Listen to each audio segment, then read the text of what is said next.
Hello everyone.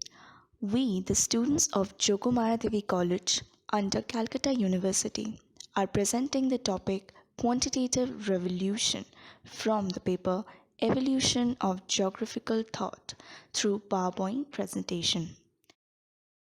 The term quantitative revolution was coined by Ian Burton in 1963. It calls for a change in methodology like mathematical, statistical analysis, and aims in making geographical studies more useful and scientific. This concept was inspired by the positivist school of thought. Background of Quantitative Revolution. Quantitative Revolution started with Schaeffer's argument supporting nomothetic approach. Geography was losing its importance as the approaches became obsolete in a changed socio-economic situation after World War II. So, in order to make the subject relevant and more accurate, a radical transformation of using systematic quantitative approach was needed.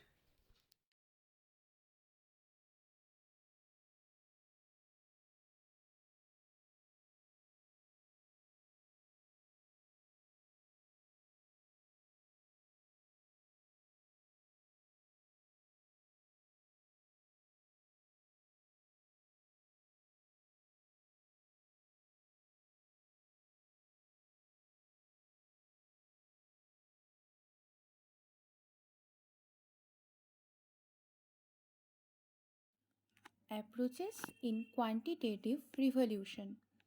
Quantitative revolution was based on three approaches.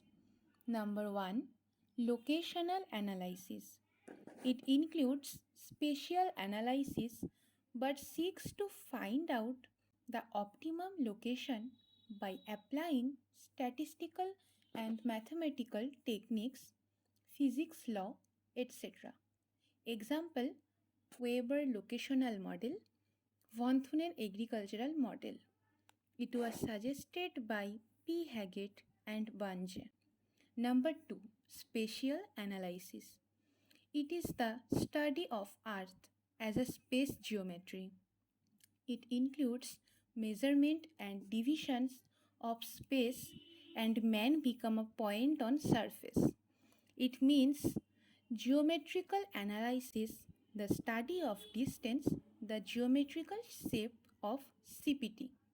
Number 3, system analysis, study of various functional components of a system and their interrelationships. Example, in central place theory, the relationship between various settlements. Contributors of quantitative revolution. Fred Kurt Schaeffer, 1904 to 1953. He was a scientist, a geographer, one of the pioneers of quantitative revolution, who argued for nomothetic approach against regional approach. Peter Haggett, 1933. Haggett established locational analysis in human geography network, and regional forecasting was also established by him. Features of quantitative revolution. Number 1. Statistical methods like mean, median, mode, coefficient of variability, standard deviation are used. Number 2. Mathematical methods like algebra, geometry are used to spatially analyze geography. Number 3.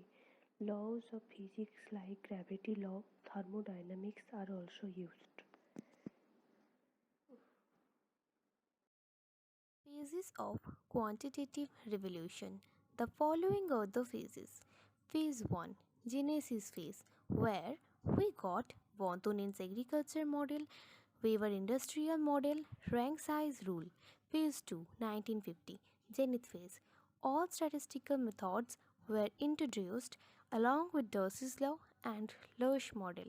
Phase 3, 1970, declining phase. Quantitative revolution lost its importance by this time. Merits of quantitative revolution. Number 1. It gave a new lease of life to geographical studies through choroplate and isoplate maps. 2. Geographical studies became well structured, precise, and accurate. 3. Geographers could now use primary information. 4. Scientifically defined regionalization processes like crop combination was developed based on deviation method by Weaver.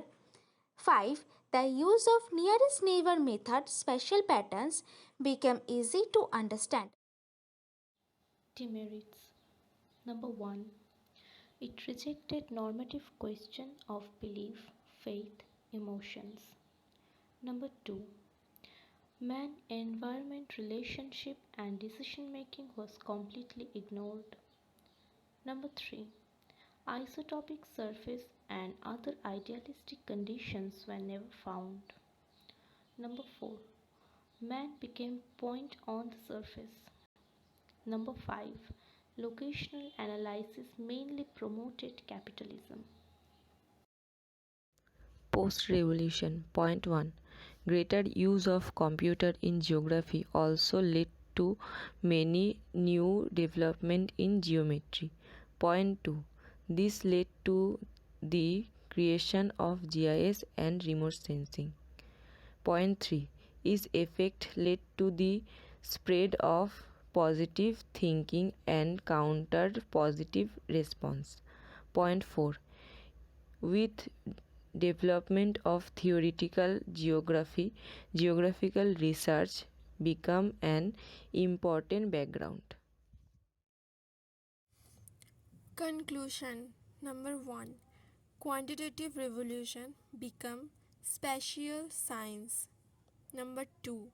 Most of the researchers used quantitative methods, thus more theories were developed. Number 3. It was also realized that the use of these methods cannot provide relevant conclusion for all geographic problems.